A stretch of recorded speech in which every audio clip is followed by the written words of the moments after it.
most people are not aware, a diagnosis is just simply an insurance code for a doctor to bill the insurance. It has no relative bearing on what the causation is or what's going on. It's a collection of symptoms.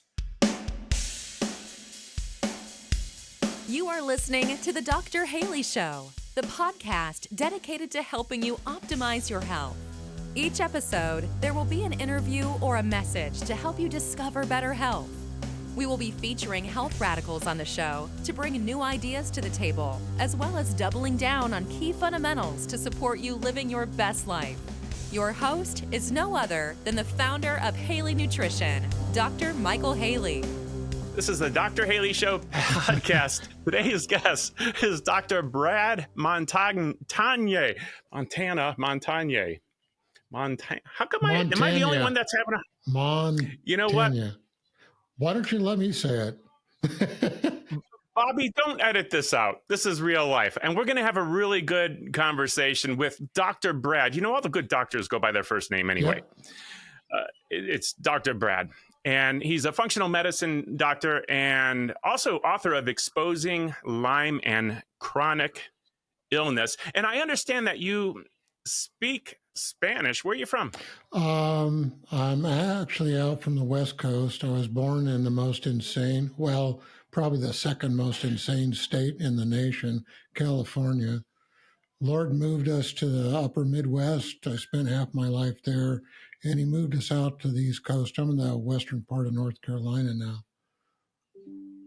Okay.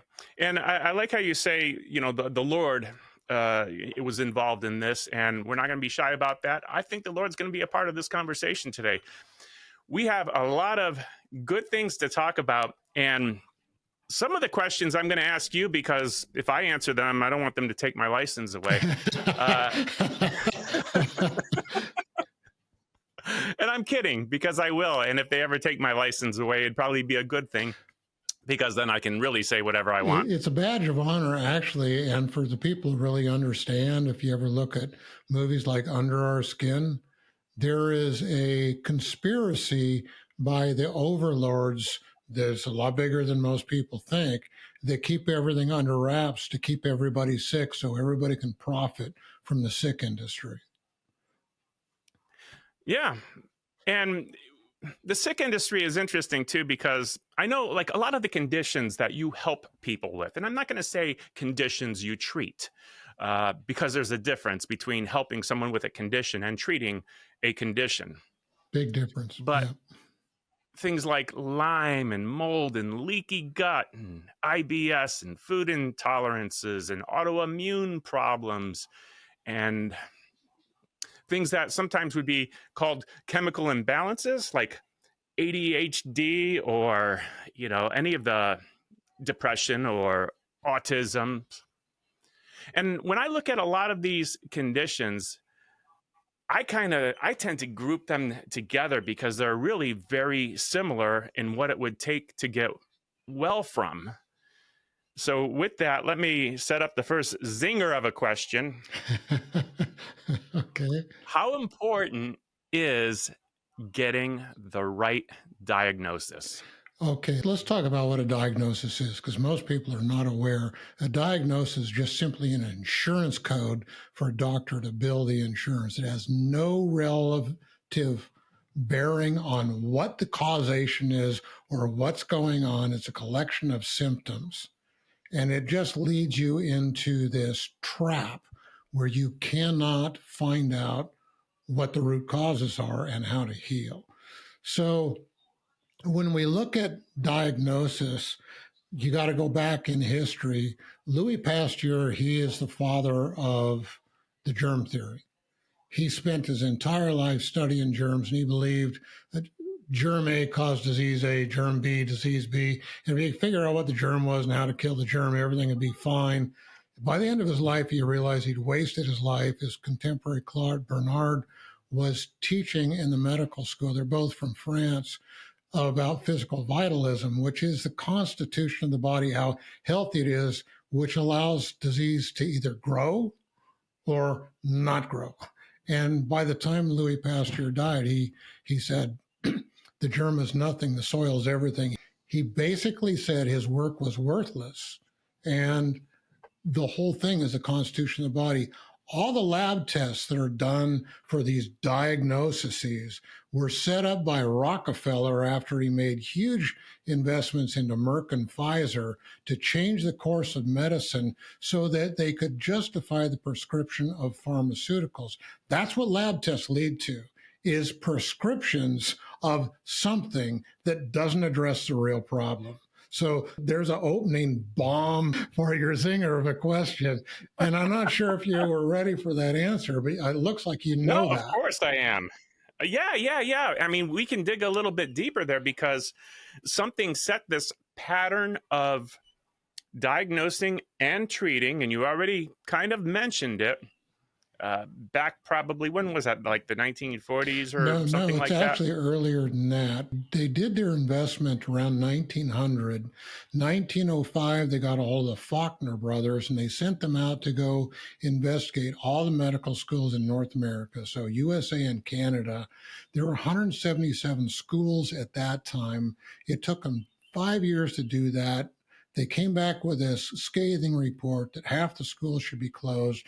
They should all standardize their education over science with a research basis, which Rockefeller primarily, Carnegie was part of it. Rockefeller was the main thing behind that. They'd set up that basis of study in Rockefeller University and the University of Chicago. They set all that up. As soon as the Faulkner report came out, the medical schools started closing. They hired a guy that they set up Johns Hopkins University by, I think the last name was Welsh, that was the director of that, with the curriculum that they were establishing in the Rockefeller University of Chicago. Within 5 years, there were down to 75 medical schools, and they all had the identical curriculum set up at Johns Hopkins. So there's your history. Yeah, and when you said the medical schools were closing because of the Faulkner report. Yeah, and if I understand, there was money involved with that Faulkner report that was essentially decided. Like nowadays, our government will sponsor educational institutions, and there's a big scream happening right now because a certain school has jeopardized their funds for not complying with our current government, which I happen to be okay with and in agreement with. Yeah. I just got rid of half of my people now, but not really. They left a long time ago, so we're okay here. But the point being is, when you are giving money and for a certain agenda, and in this case, it's you've been getting money, but we're taking it away because you're on a certain agenda that we don't think you should have. It's not you have to teach this, but back then it was you have to teach this. And if you don't, not only are we not going to help you, but we're going to humiliate you. We're going to destroy you, basically. Use propaganda. We're going to discredit. Mm-hmm. And people won't be able to go there because a degree from your school, we're going to make it look like you went to, Clown 101 and got a, internet diploma, essentially. Yeah, well, it's interesting because the medical schools, they taught more intuitively. They were more natural before that time, and it was all apprentice-based schooling. And they took people out of the clinical setting. They lost all of their intuitive diagnostics, which are what really tells you what's going on with things, because the lab tests cannot tell you what's going on. And it's been a real tragedy because they've generated this whole sick culture. We have the highest healthcare costs in the world, and we have the sickest population. It makes absolutely no sense unless you follow the money. Most people don't realize something that you just said. 40% at least of the best peer-reviewed articles put in the best journals in the world have what's called spin on them, and they completely misrepresent what the study actually proved. In America, Mark Hyman has suggested it's closer to 75%, and the research proves 75% of it's overt fraud. It's all directed by money.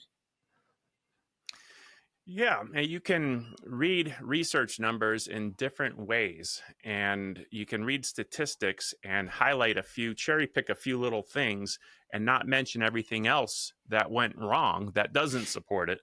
And all of a sudden, you have a winning study. In Florida right now, they're talking about fluoride in the water.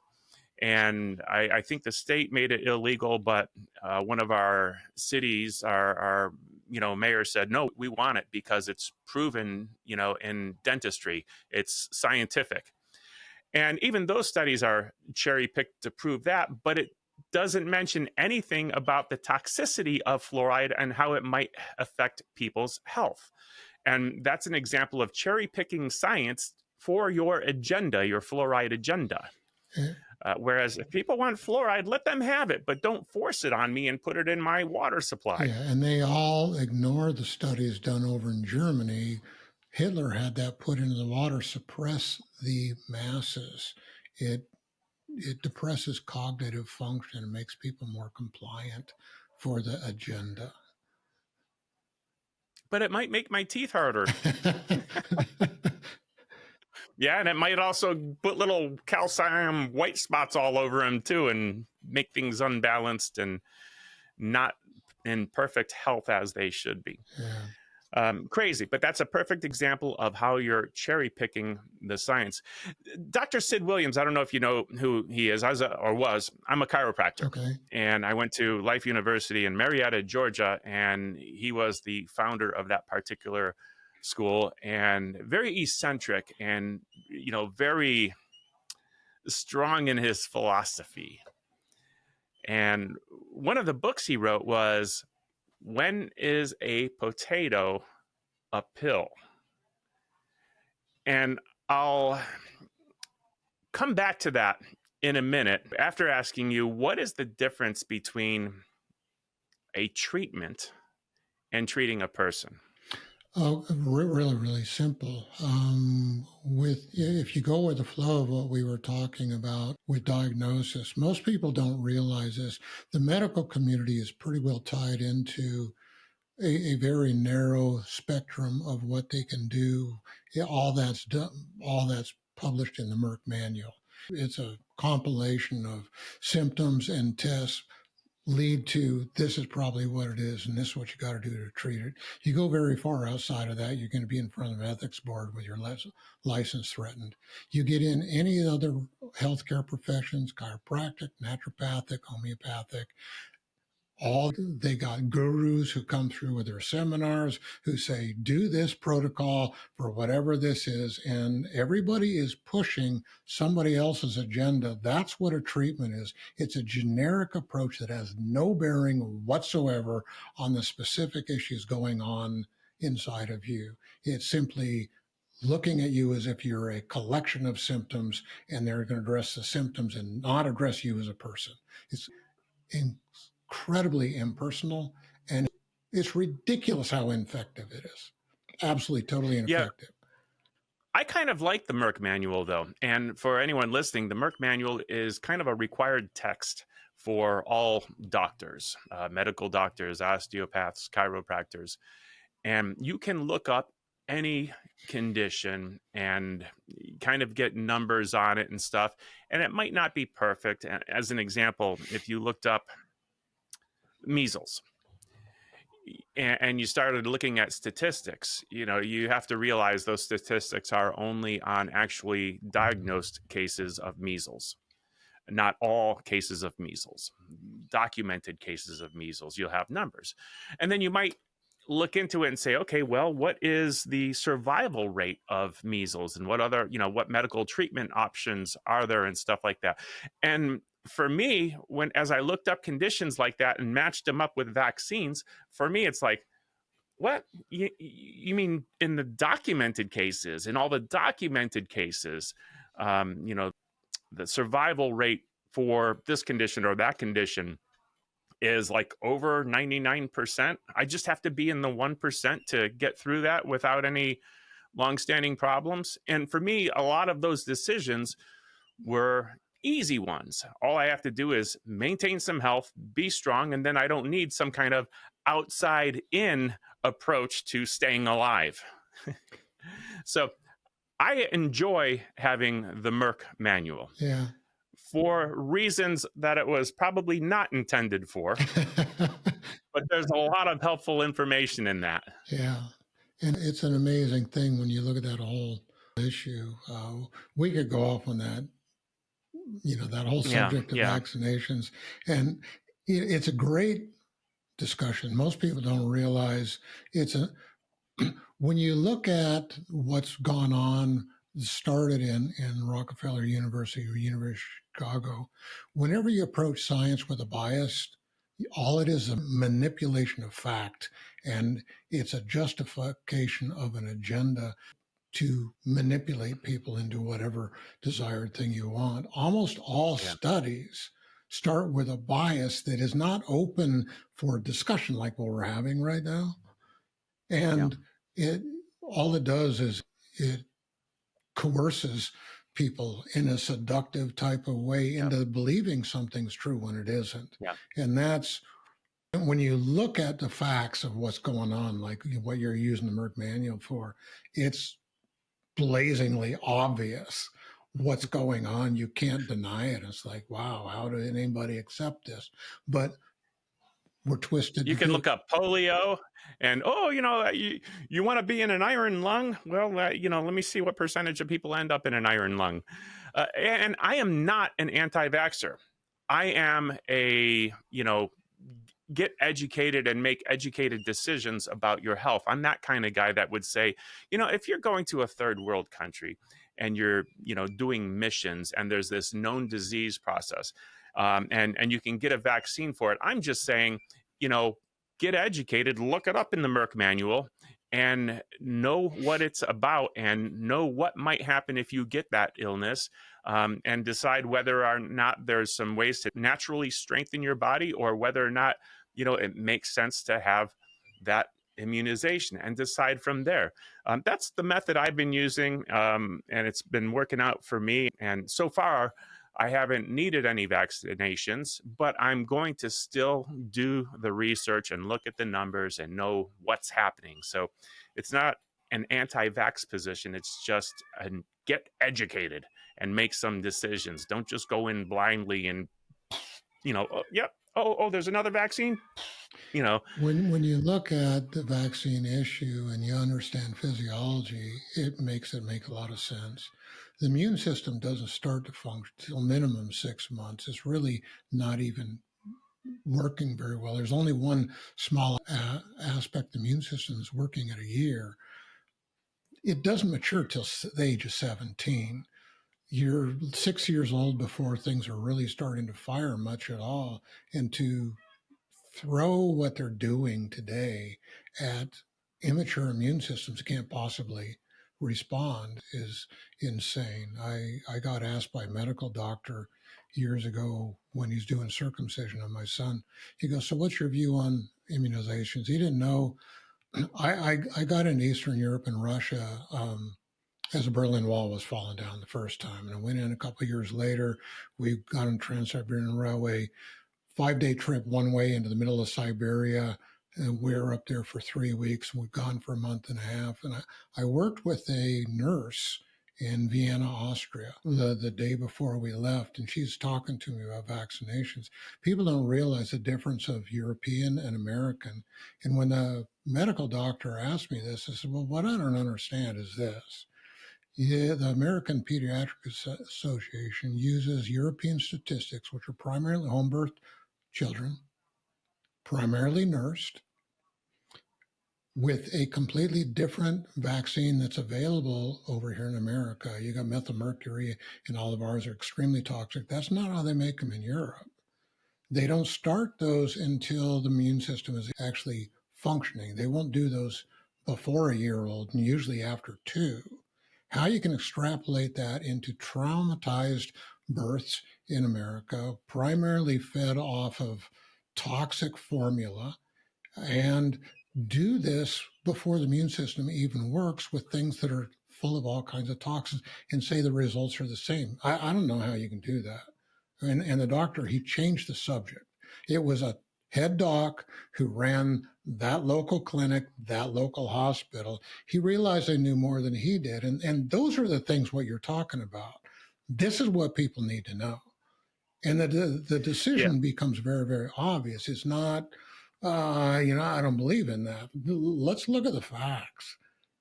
How can this possibly Yeah. work? And right now they're changing everything to mNRA. When I was young, they're probably 7 to 12 vaccinations. They're like 75 now, and they're doing too many of them at the same time.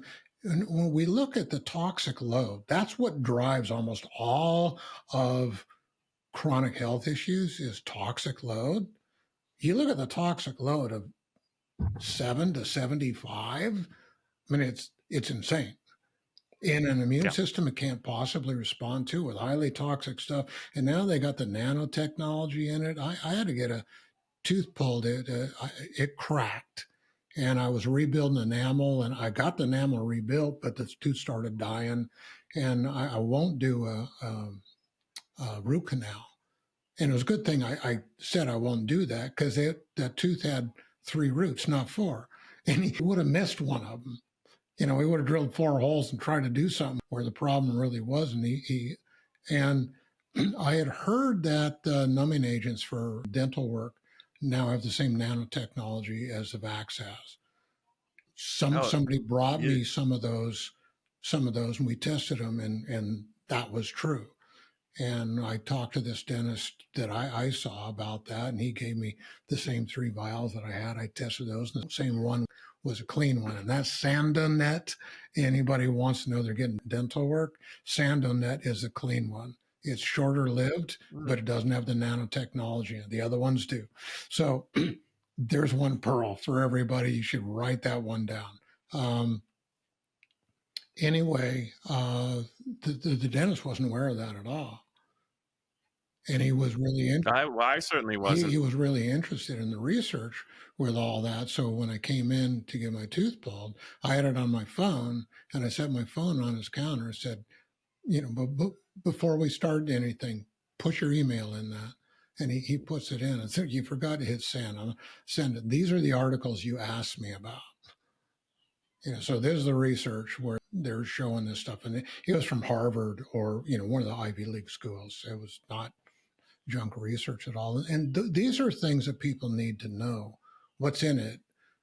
How does it work? What's its mechanisms? Is that something that's relative to my need? Is my immune system going to use it? Is it really a significant factor? You talked about polio. It's amazing back when polio swept the country, the chiropractor did better than anybody else because they looked at function. They put boxes in people's beds so their legs didn't distort. You got all these things going on when you look at things from a functional, practical standpoint. And that's what these lab tests have divorced us from, is being able to have these global overviews of what's going on, what's the real causation, and being able to address that to get people healthy again. You enjoying the show thus far? One of the many health secrets that we have covered on the show is all around aloe vera, specifically drinking raw aloe vera. Our aloe vera has helped our customers effectively heal their gut, increase their intestine health, lower inflammation in the body, eliminate and or decrease acid reflux, have glowing skin and hair, and so much more. Now, as a frequent member of our audience, you will be exposed to exclusive specials and coupon codes for the awesome products manufactured by Haley Nutrition. That's right, for simply being awesome and tuning in, you can get a mini discount to help you optimize and better your health. To see how we can help and support you on your health journey, tune into the episodes and listen for coupon codes that you can use at www.haleynutrition.com before you make your orders of raw aloe vera. Once again, it's www.haleynutrition.com. Now, back to the show. I say some of us are guilty even not taking a medical approach, but using our treatments as treatments. Like you have these symptoms, so here's a therapy for you. That was the idea behind the book, When is a Potato a Pill? Well, you just have to eat one potato every day. A potato could be very healthful part of your diet. But if I'm prescribing it like medicine, I'm actually taking a medical approach because I'm telling you what to do to treat a symptom instead of how to get well. Right. And when you look at functional medicine, it's all about causation. It was started by some clinical nutritional chiropractors who were doing some really innovative stuff up in the state of Minnesota. Their board looked at it and go, "We don't know what you guys are doing." So to justify what you're doing, why don't you find somebody who can sign off some continuing education so we don't have to be on your back all the time and we justify all that. And Yeah. they found Dr. Jeff Bland, who's a PhD in biology. He showed up, and Jeff Bland says, the chiropractors taught me way more than I taught them, but I had the degree to sign everything off. And that's how functional medicine started. It became very attractive because of how successful they were. The medical doctors came and said, "Well, this is wonderful. Let's use our system." And they started using lab tests, and the results and the approach is exactly what you just said. It's the same thing the medical system does, is addressing symptoms rather than causation. And it Yeah. divorced itself from the tools that allowed them all these phenomenal results that, like the guy that started Life Chiropractic, you look at some of those guys, they had these phenomenal results because they had these great ideas with some very innovative ways to do it. And you have some phenomenal doctors. But that's not what's going on in the schools now. The clinicians that are teaching clinical people are the people that can't survive out in public practice. So they stay on in school and they teach other people inept practices. And it's ridiculous what's going on in everything. People think they're going to go someplace and get some health, and the lion's share of people can't help them clinically. And there's a research article in, it was in British Journal of Medicine, I think in '08. Time Magazine got a hold of that and they published an article, Medical Guesswork. And that article said that only 20 to 25% of medical procedures have any clinical benefit whatsoever. I take that and I go, that doesn't apply to just medicine. That's all healthcare, and we all know it. And it's ridiculous because the system of education has divorced itself from causation, which is Yeah. what the originators of the schools, they were masters at causation and Yeah. resolving things, and all that's been filtered out through this iniquitous system, and it's atrocious. Now, Dr. Brad, we use that word a lot. What is causation? Causation is the root cause of something. So you take something like what you see a lot. You take a migraine. Medicine is going to throw something at the symptom of a migraine and try and get it to cause to reduce. If we look at what's going on physiologically with a migraine, you have the blood vessels in the head, they dilate, then they constrict. The second dilation is when you get the auras that lets you know you're going to have just a mind-blowing headache. And the second constriction is where all that, no, it's just, first it constricts, then it dilates. The second constriction is where you get the auras, and there's a second dilation that where the headache happens. And you look at chiropractors, they'll adjust the neck, do some things. They'll tell people, put an ice pack at the back of your head when you're starting to get that aura, and keep those blood vessels constricted so you don't get that. I had one lady years ago who's having migraines. She did something really innovative, which is kind of neat. She'd go get a spoonful of really hot horseradish, and it gets the same vascular response like wasabi does. If you have sushi, Mhm. it hits the back of your head and it just dilates. It's amazing what it does to your blood vessels and all that. Yeah. Made those things go away. But when we look at it, what causes all of that? Food Hmm. intolerance is one of the biggest causes of all of those things. You find out what those food intolerances are, you remove them, and they just go away. Okay. But what caused the food intolerance? two different things. And when we get into it, the 70, I think according to JFK, I think 73% of crops in America are grown under subsidization of governmental issues. Whenever they do that, it's all GMO, and people think GMO is a problem. That's not what the problem is. It's herbicides and pesticides they need to spray on these things to keep them growing. They have, with that, those foods are cheaper in the grocery store than real food is, real healthy food. And that's how they get everybody to eat these non nutritious, calorie dense foods, but no nutrition in them. Yeah. That you take anything that causes inflammation in the gut, you start to get an atrophy of the microvilli. And if you hold your fingers up in front of your face, your fingers are like the microvilli. They're little projections off the lining of your Yeah. gut. That increases the surface area of the gut about 400 times.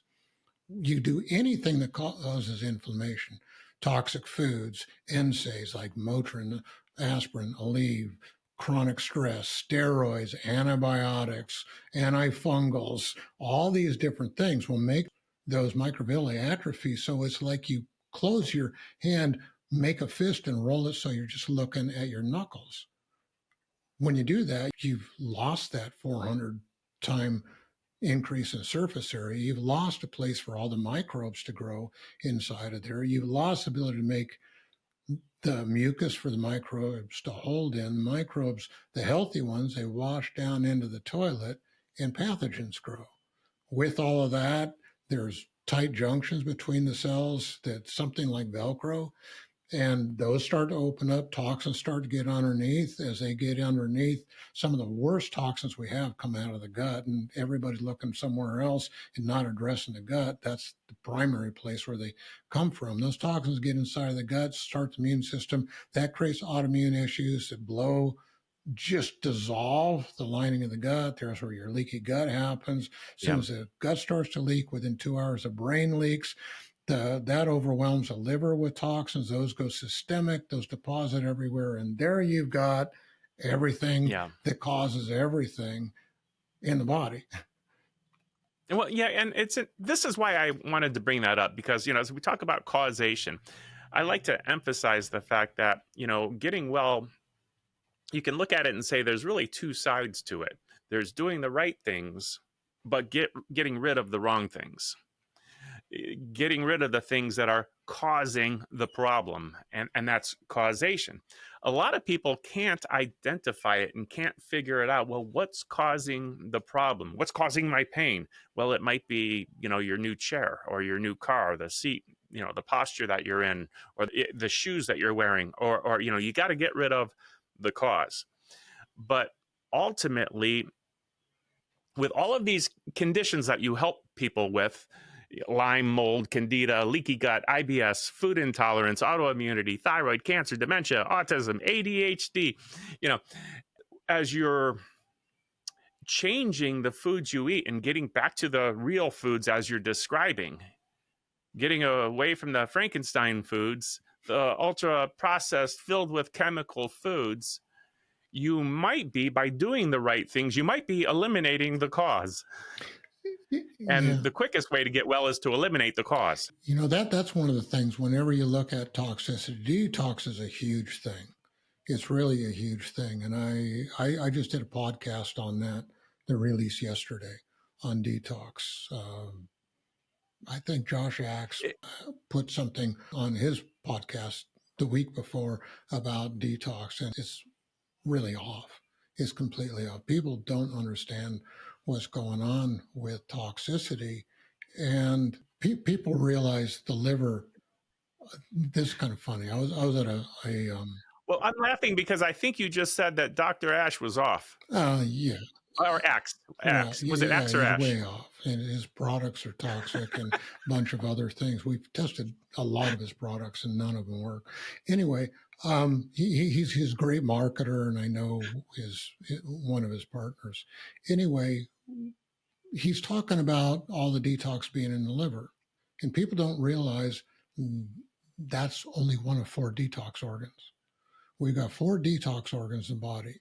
It's the small intestinal wall, the colon wall, the gut flora, 3/4 of our detox happens in the gut. Half our immune system is inside of the gut because that's the primary access into the body of anything that's going to be threatening to health. And it's just huge. And it's only what the gut can't process that goes to the liver. The liver is supposed to process that, catch it, and dump it back into the gut to finish the cycle. And our detox cycle is supposed to go from the gut to the liver, back to the gut, and it'll stay in that loop till it finally processes where you can excrete it. But when you overwhelm the system, the liver gets overwhelmed and it goes systemic. And as soon as it goes systemic, then you start having all of the problems that people are complaining about. It's leaky gut with a toxic issue that causes all your thyroid problems. That's what causes all of your hormone dysregulation. You take your ADHD and all your autism people, you fix the gut, and those things go away. I just had a Black family show up a little while ago for an evaluation. I evaluated the mom and the daughter, and the dad's a great big guy, and the daughter's 6 years old, and she's got this ADHD tag on her, this placard, this diagnosis of ADHD. I watched her for 4 hours sitting content with a couple of books. One was a coloring book, one's her school book. She's tracing letters in her school book. She's coloring, content. She ate sugar the whole way here. They drove for a long period of time to get here. And I'm watching this content child who's not distracted, not running around, not acting up. She needs no correction whatsoever with a label ADHD. And it's just because the food the school feeds her, which is just toxic sugar. Right. Yeah, I'm convinced the label was created to sell a drug. And the drug was created for profit. And the people will give the drugs to their kids, not to help their kids, but to help them so they don't have to deal with the symptoms. When the reality is, if they got to the cause and got rid of the cause, people would do better. I'm not saying everyone's going to be perfect, but when you take away the chemical soup and clean up their life and their chemistry, their internal nutrition, their internal chemistry gets more like it's supposed to be, and their gut flora gets more like it's supposed to be, and the body starts communicating like it's supposed to be, people get better. They do better. Yeah, the interesting thing with the gut is one of the hardest organs in the body to heal. And just changing the diet won't do it. And people think that they can do all kinds of things to heal that up.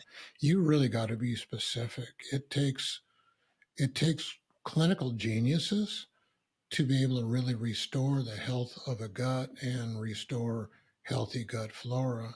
Once you do, and diet's actually half of the problem. It's literally half of that equation. You can't not ignore that. But you look at the lab test for the food intolerance, 2 to 3% accurate. That's it.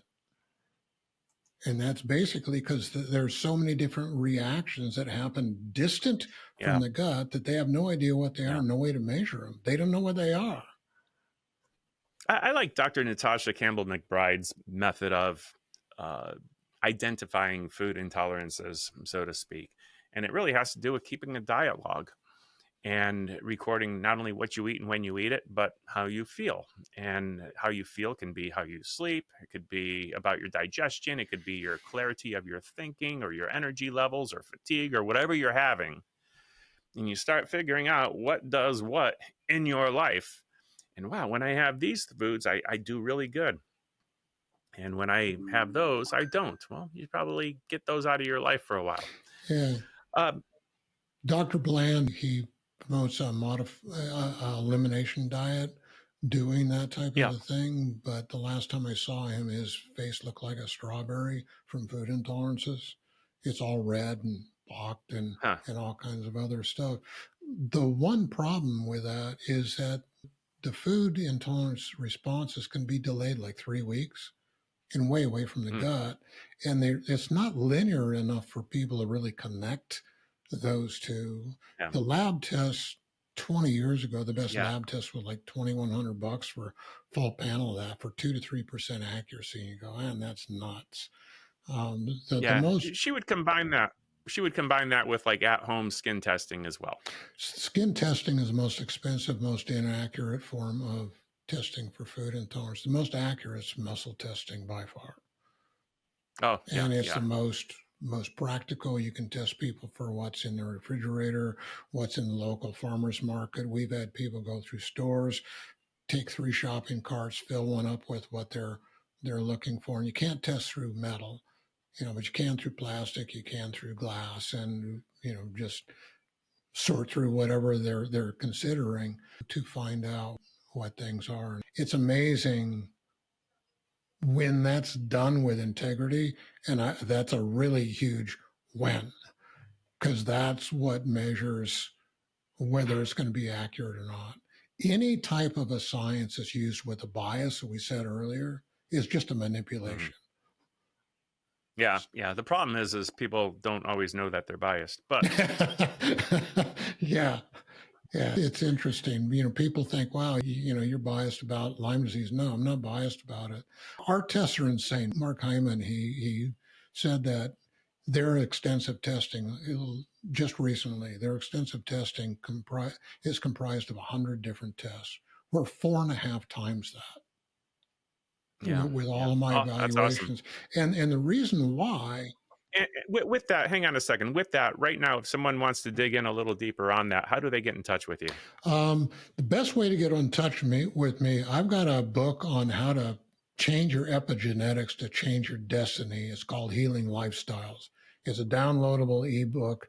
If you go to hello.healthfullyu.com, HELLO dot HEALTHFULLY, the letter u.com, it'll take you right to that book. And that has access to my podcast, to my websites, to my videos exposing Lyme and chronic illnesses. It gives you access to everything. And it's an extremely valuable tool that everybody can have. It's easily digestible. I write in simple language. You can tell I dialogue with people, and both of us like to do that, which is really fun to do these things without having an agenda. And let's let the organic conversation direct the course of what's going on. And you can only do that if you're comfortable enough with enough knowledge where you're not going to feel like you're exposed and naked with something. So that's the best way to get hold of me. It's funny you say that because, one of the things about this, and I almost said it at the beginning, this is my most unprepared podcast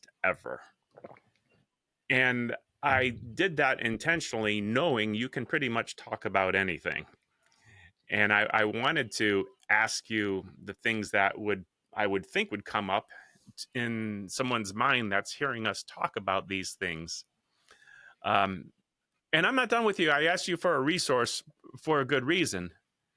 But the thing that's been in my mind that I would think someone might be wanting to know, well, what should I eat? Should I eat meat? Should I eat vegetables? What should I eat? Are you enjoying this podcast? Did you subscribe? If you're watching this on YouTube, let me know what you think about it in the comments.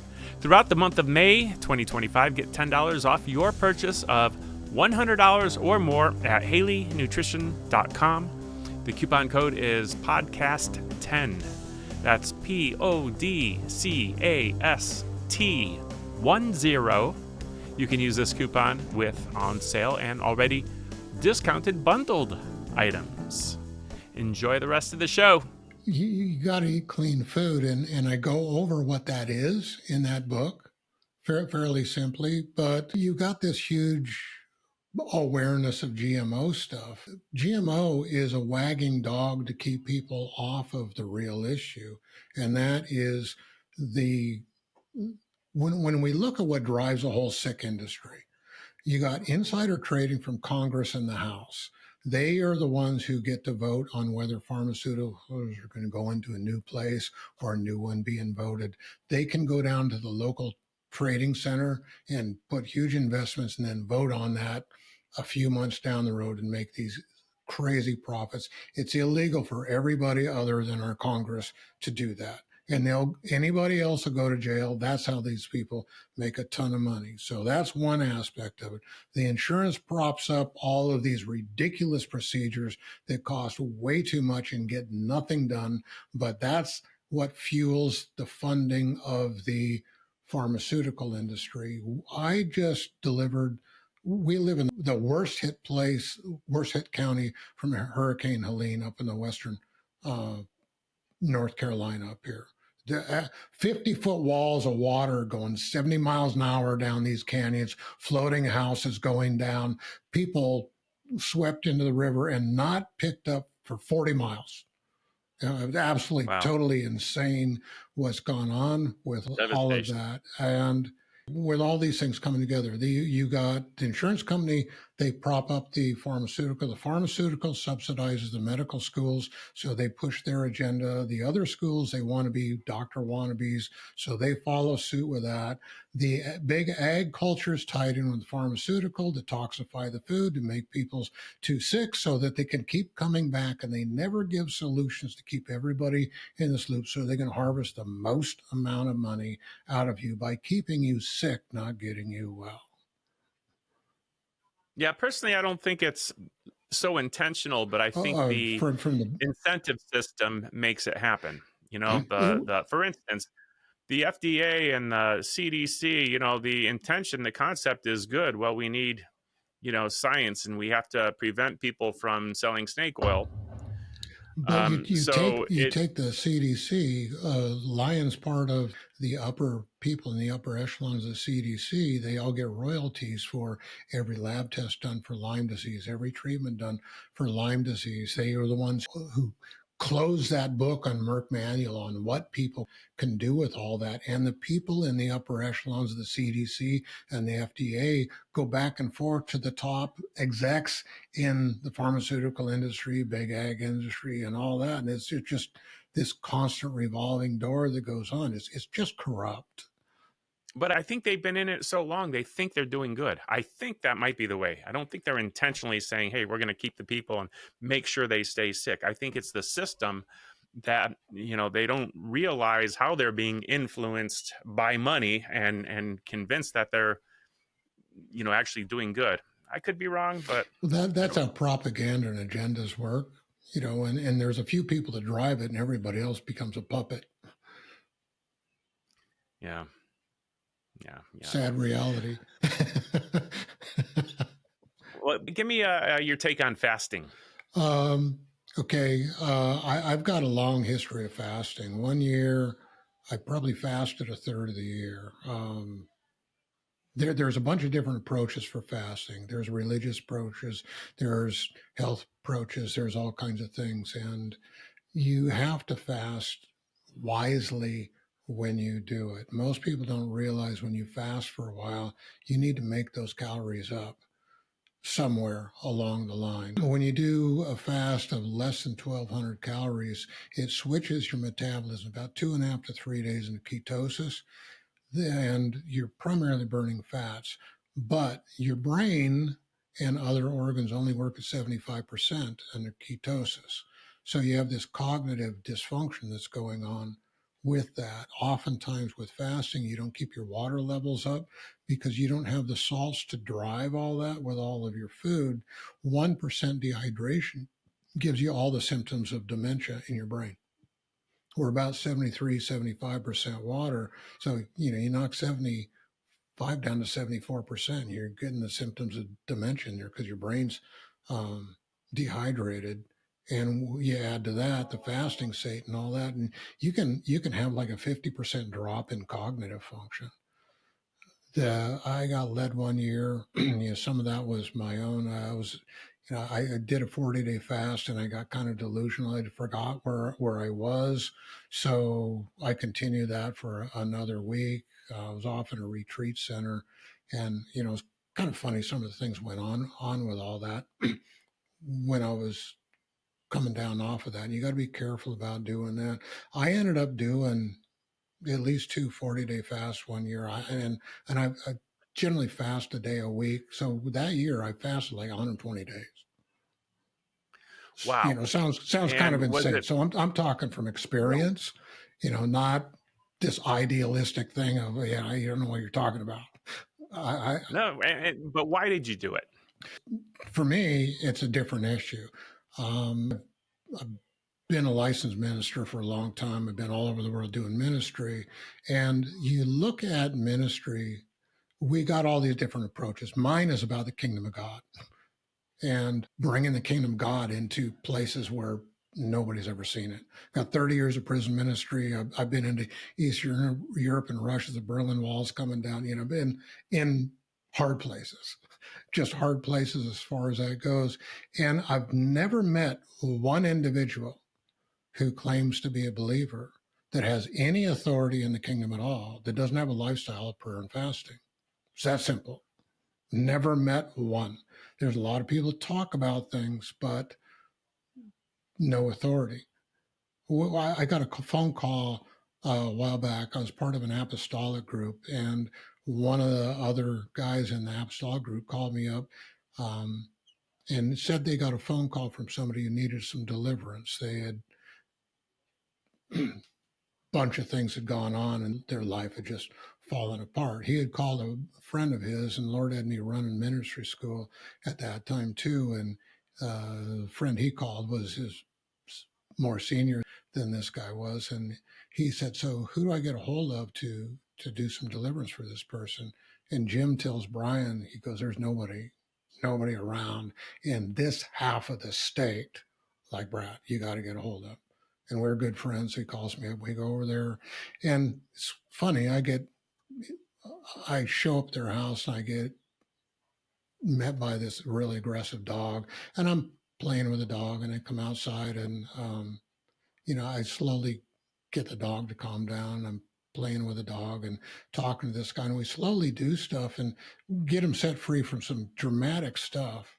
And I ran into him and his wife a couple of weeks later at a funeral. And I don't go to funerals, but I got led to go to that one. And it was really interesting talking to him. I asked the wife, "So how has life been since then?" And she gives me this thing of it's completely changed. Their life completely changed. The husband comes up a little while and he goes, "I've been to all of the big name people who do all of the things, all the name it, claim it, and all these loud stuff. And here you come in, you're quiet, you're soft, you're getting to know stuff. We start talking about life. You just slowly roll into stuff and it's gone." How do you do that? That's why I fast. Yeah, man. The spirit wars against the flesh and the flesh against the spirit. When you fast, does it help you in that area? There's a few ways to cut the flesh off. Baptism, water baptism, is really the hugest, fastest way to do that. When I got into Eastern Europe and Russia, we passed a river where 6 weeks before the Berlin Wall came down, a group of people got mowed down with a machine gun in the middle of the river for doing a baptism in the middle of the night. And I looked at that and go, okay. Over here in America, people are arguing over a Greek term baptizo, and the Bible wasn't written in Greek. It was written in Hebrew, translated into Greek, but that's a different subject. Anyway, over here, they're arguing about baptism. Other people around the world, and from antiquity, for 2,000 years, people have been dying to exercise that right. And I go, okay, something's wrong over here. There must be something behind this that we're missing. And it took a long time of fasting and prayer to get what that is. Yeah. So when we look at cutting off the flesh, that's one way. And every baptism you look at biblically, it's in the context of constantly redoing it and renewing it. It's not a one-time thing. Yeah, you're waking something up in my mind as I think about that, because if I recall, when Jesus was baptized, the Spirit came down like a dove and remained on him, Mm-hmm. and which, essentially a demonstration of this is, a spiritual time. This is from flesh to spirit. I don't think Jesus lacked the Spirit. I think that it was shown to us, get baptized. And then when you fast, you're intentionally practicing saying no to the flesh, Hmm. Yeah. And which the more you do it, the easier it gets. that's exactly it. And that's why I do it. Other people do it for other things, beat NMF to try and increase their brain function and all kinds of other things like that. But the principles are pretty much the same. The lower the amount of calories and more specific nutrients you need to eat, you should always keep the protein and the oils up. Your oils is 60% water, after water, 60% oils, and oils determine the integrity of the brain. So you've got to keep those two up. The people don't realize when you're in a fasting state or in a high stress state, the adrenal hormones, they start to melt your muscles. And if you don't replenish that protein, you're just going to dissolve your muscles. You're going to be a toothpick like somebody that's been in a POW camp. So it's really, really, really critical to keep those ones up. And when you come off of it, I was at a retreat where two young gals, I got called out. There was a worship time. They're out there dancing exuberantly. They're both obese and whatever. And they ended up on the floor with gut wrenching pain because of this issue that goes on with adrenal hormones taking all of the protein out of things. And it just, with a no blood sugar, with the ketosis, all kinds of other things, they were just in this gut wrenching pain. And I got called out. I was the only doc that was there, walked them through some stuff, did some gut massage, get them up and do some things. The next day, they wanted to go break their fast eating pizza. And I gave them all the reasons to not do it. I go, man, you can crash yourself so bad. That's not how you come off of it.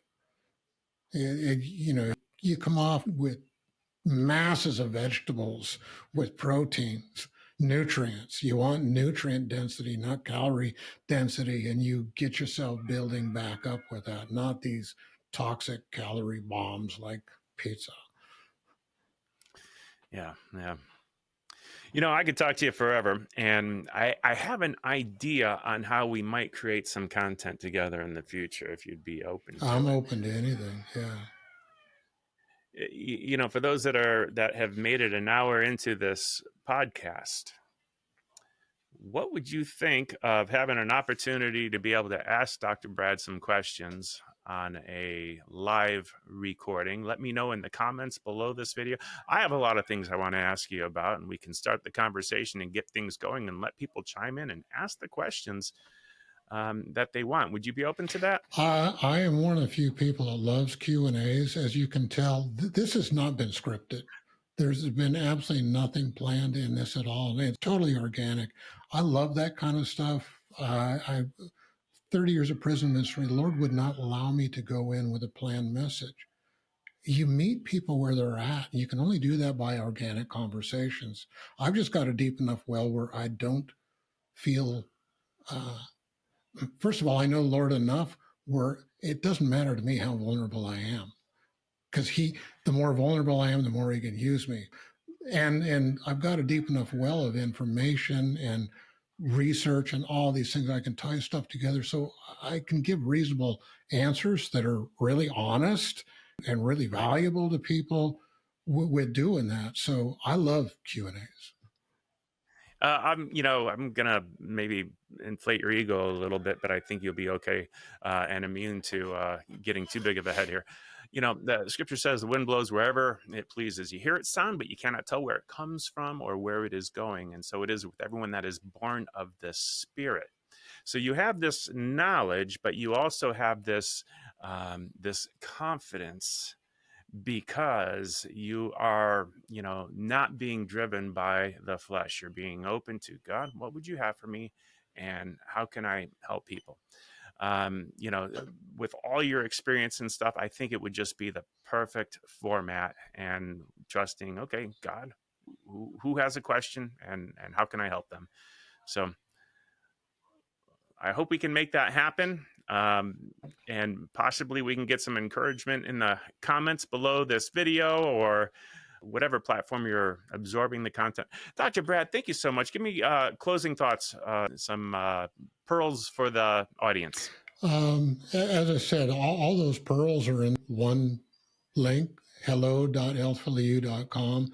That's going to open you up to all kinds of stuff. I got a ton of videos out there and just a lot of content. So that's really big.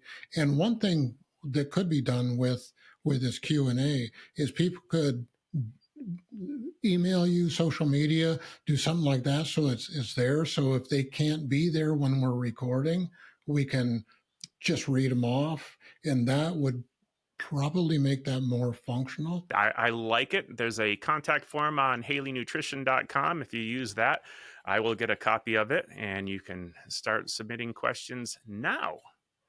Ready, set, go. Awesome. Dr. Brad, thank you so much. This is great. Yeah, thanks for inviting me.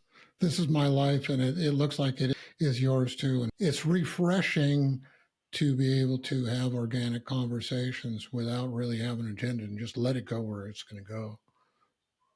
I like it. Yeah. So thanks again. Appreciate it. I hope you enjoyed that episode today on the Dr. Haley Show. Make sure to hit subscribe on whichever platform you are listening to this. If this episode made you think of someone, go ahead, take a screenshot, and share this exact episode with them. You can catch the show notes for this episode on www.drhaley.com. If you want to geek out with Dr. Michael Haley on other radical health topics, be sure to check out his YouTube channel, where he posts exclusive video content. All the details are at www.drhaley.com, and we can't wait to hang out with you on the next episode.